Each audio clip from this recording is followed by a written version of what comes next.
On July 15, 1942, German submarine U-576 crossed an irreversible threshold. The boat carried 45 men and a damaged main ballast tank that threatened its ability to control depth. The commander faced 19 merchant ships, screened by naval escorts and aircraft, in Convoy KS-520 off the coast of North Carolina. Despite the mechanical handicap, he ordered an attack. The firing of 4 torpedoes dumped a sudden load off the bow in seconds, an abrupt shift in weight and trim. With ballast control already compromised, the boat may have become unstable and popped toward the surface, out of control, rising directly into the center of the heavily armed convoy. The resulting engagement was instantaneous and fatal. The boat vanished beneath the waves with its entire crew, settling on the seabed. For 7 decades, the final mechanical decisions made inside the sinking hull remained completely inaccessible. A hard boundary defined the work from the start. The wreck is a sovereign German war grave.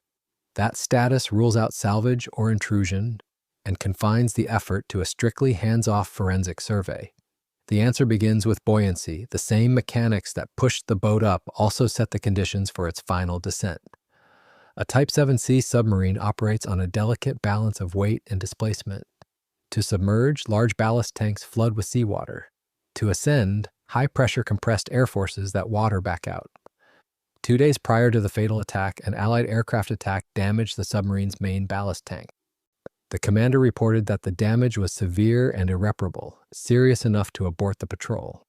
Yet, upon intercepting the massive convoy, he reversed his decision and submerged for an attack run. Launching a 4-torpedo salvo shed a huge amount of mass from the bow in seconds, abruptly changing the boat's trim. Normally, the crew would counter the sudden bow lightening by flooding forward trim tanks, but with the main ballast system already crippled, they could not restore balance in time. The result was an uncontrollable ascent. The broken pneumatic lines and the immediate weight shed from the torpedo salvo completely overpowered the mechanical dive planes. The bow angled sharply upward. The boat lost its grip on the water column and was dragged to the surface by its own uncontrolled positive buoyancy.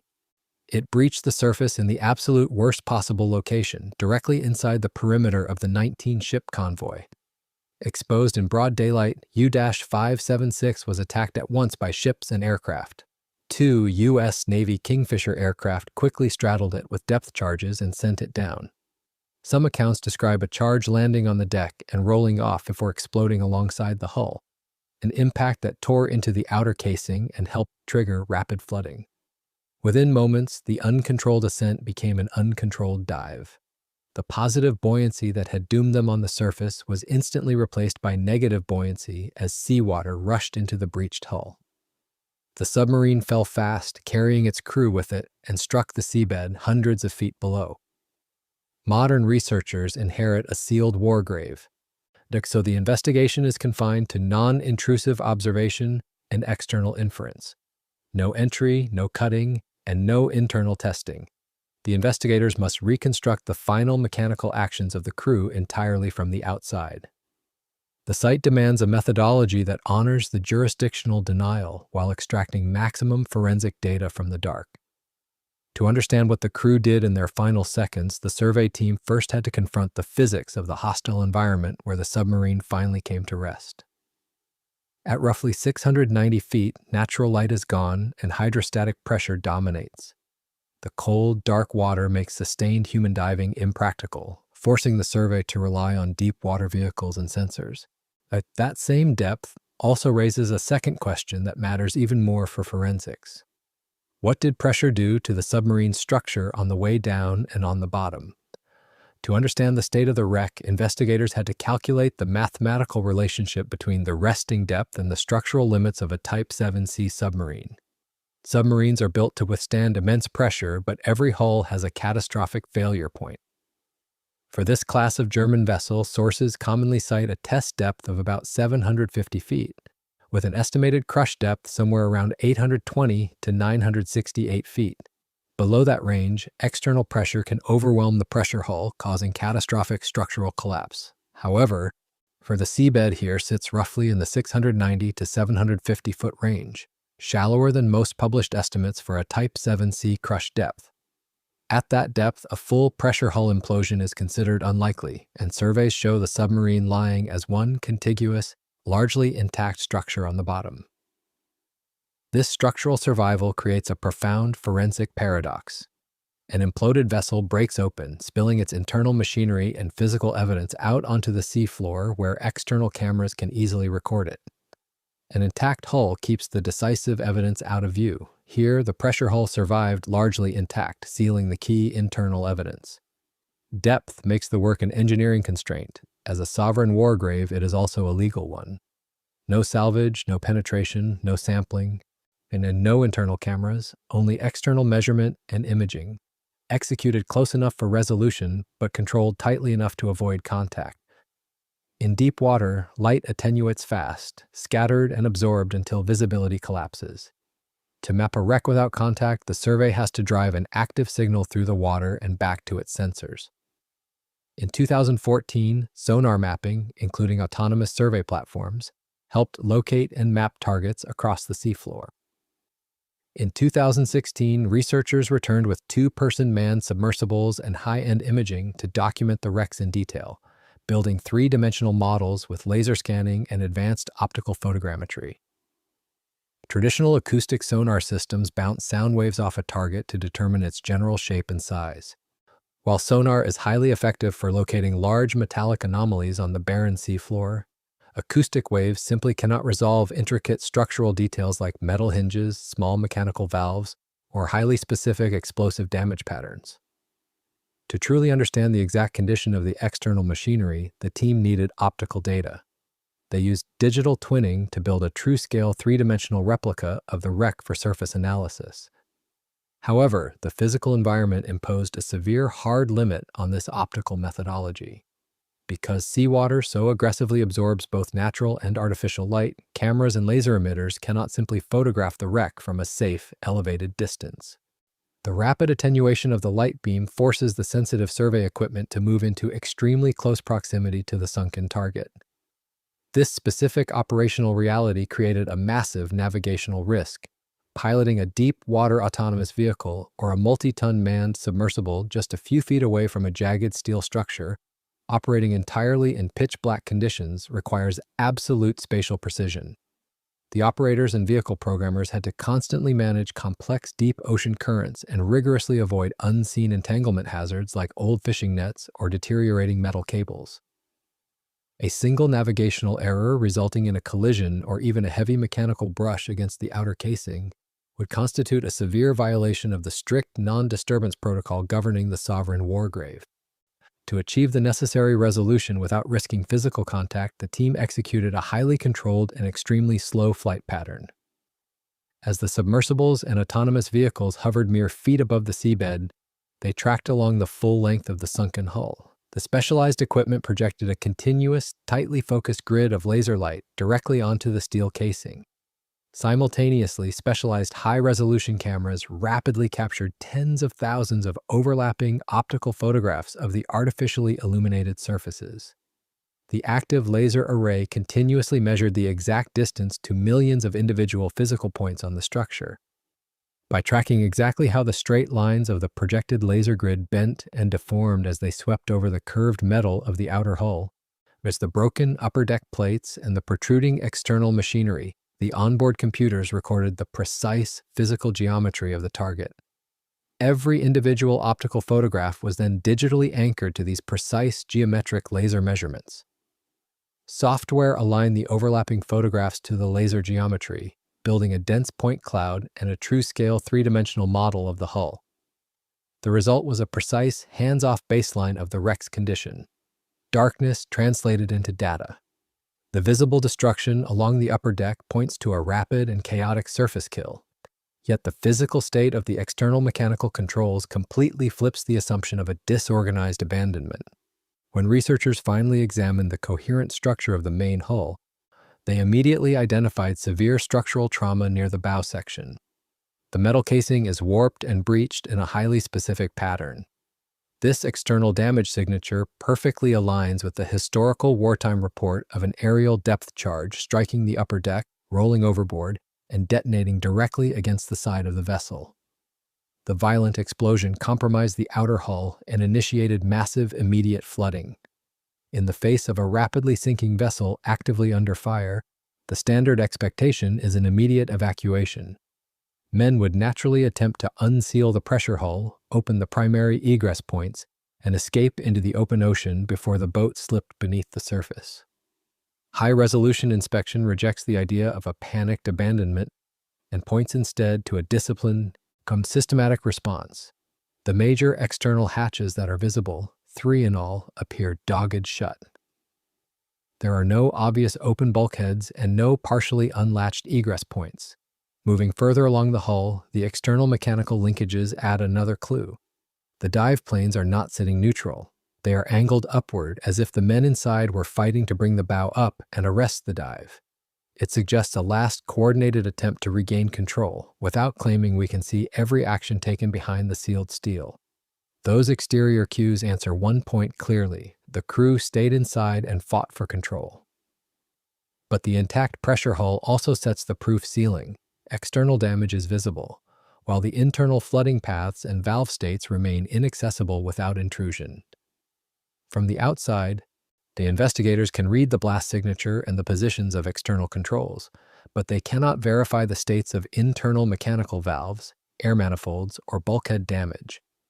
The internal failure chain therefore remains an inference, not a provable sequence. The spatial distribution of wreckage across an ocean floor dictates the forensic timeline of a naval engagement. When investigators moved their focus beyond the isolated submarine structure, they encountered a highly unusual macro-level field of evidence.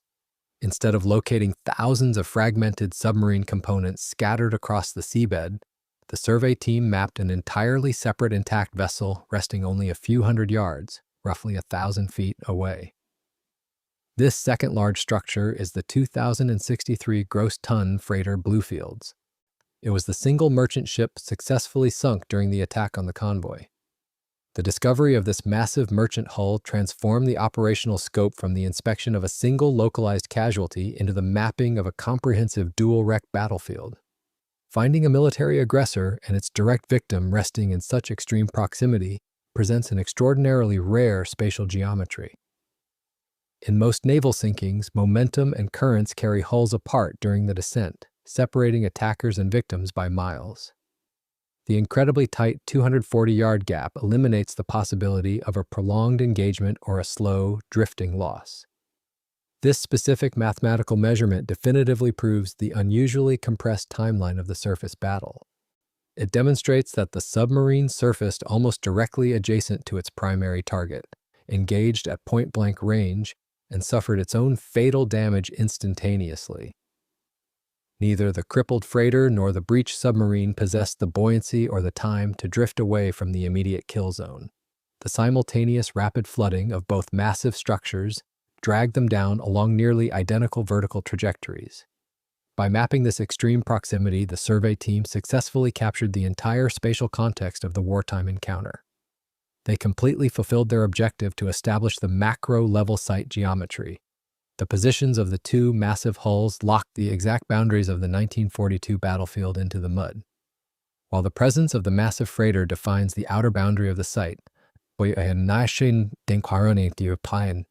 the second critical forensic feature of the surrounding seabed is a profound physical absence. When naval vessels undergo violent surface dismemberment from heavy explosive strikes, they typically shed tons of twisted metal. Torn bulkheads, severed piping, and fragmented machinery sink at different rates, creating a wide area of scattered wreckage. Investigators rely heavily on these detached components to map the sequence of structural failure and determine exactly how a vessel broke apart.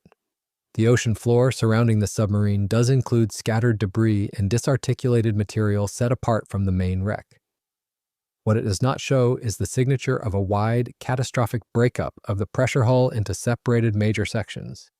The sonar record and site descriptions indicate the submarine reached the bottom as one main contiguous structure with damage that appears localized rather than a total dismemberment across miles of seabed. However, this specific lack of scattered wreckage imposes a severe local hard limit on the modern investigation. In standard forensic operations, analyzing separated structural fragments provides a massive analytical advantage. Engineers can closely inspect the sheared edges of detached metal plates scattered on the sand to reconstruct the precise mechanical forces of failure, all without ever disturbing the intact portions of the main hull. A widely distributed field of torn steel serves as an extremely detailed, accessible forensic ledger. Because this scattered material does not exist here, and the research team is entirely denied this critical alternative avenue of physical proof. They cannot examine the displaced edges of the initial explosive breach because those edges remain firmly attached to the sealed main hull. The sheer lack of shattered structural components firmly restricts any further analysis to the macro geometry of the two wrecks.